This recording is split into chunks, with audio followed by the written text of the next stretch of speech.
comunicarnos como seres humanos, ter a capacidade de dar nome ás cousas implica tomar un pouco pose da realidade que tes a túa volta. Porén, como galegos e galegas, vivemos nunha situación especial porque esa capacidade de tomar pose da realidade moitas veces está mediatizada por medio do castellano. Vivemos nunha situación en que moita xente, adultos e por suposto crianzas, non coñecen o nome das cousas na súa propia lingua, das cousas máis básicas que o rodean. Foi por esa razón que iniciamos o proxecto do Dicionario Visual a través, en parte porque sabemos que un dicionario visual é unha ferramenta útil e moi potente no sentido de que nos dá unha imaxe para acompañar ese léxico, ese vocabulario.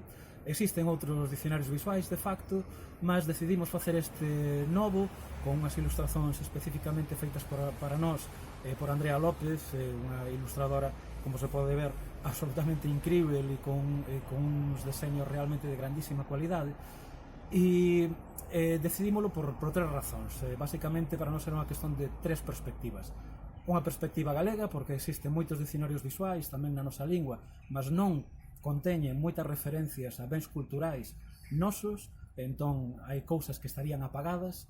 Por outro lado, unha perspectiva internacional tamén, porque partimos dunha visión internacional da nosa lingua, da lingua galega, e, por tanto, para alén de ser unha ferramenta focada especificamente para persoas galegas, tamén introducimos moita variedade e moitas outras palabras de outros lugares da xeografía en que se fala galego-portugués.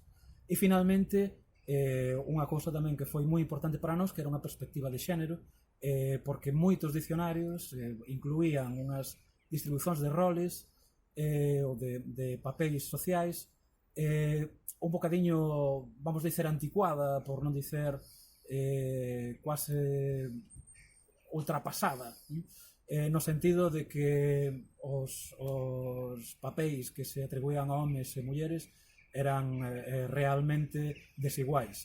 Pensábamos que iso era moi necesario ser corrixido na nosa obra. Pois consideramos moi importante introducir estes pequenos exercicios despois de cada unidade ilustrada, porque, realmente o alcance do vocabulario é bastante amplo, son máis de 3.000 verbetes, e parecíanos que dar simplemente as palabras pois non ia axudar demasiado a que as persoas se lembrasen delas. Entón decidimos introducir unhas pequenas prácticas posteriores para que as persoas poden afixar utilizando ese mesmo léxico e ao mesmo tempo pois tamén brincar, non só as persoas en xeral, mas, por exemplo, hai prácticas pensadas especificamente para compartillar pais e fillos.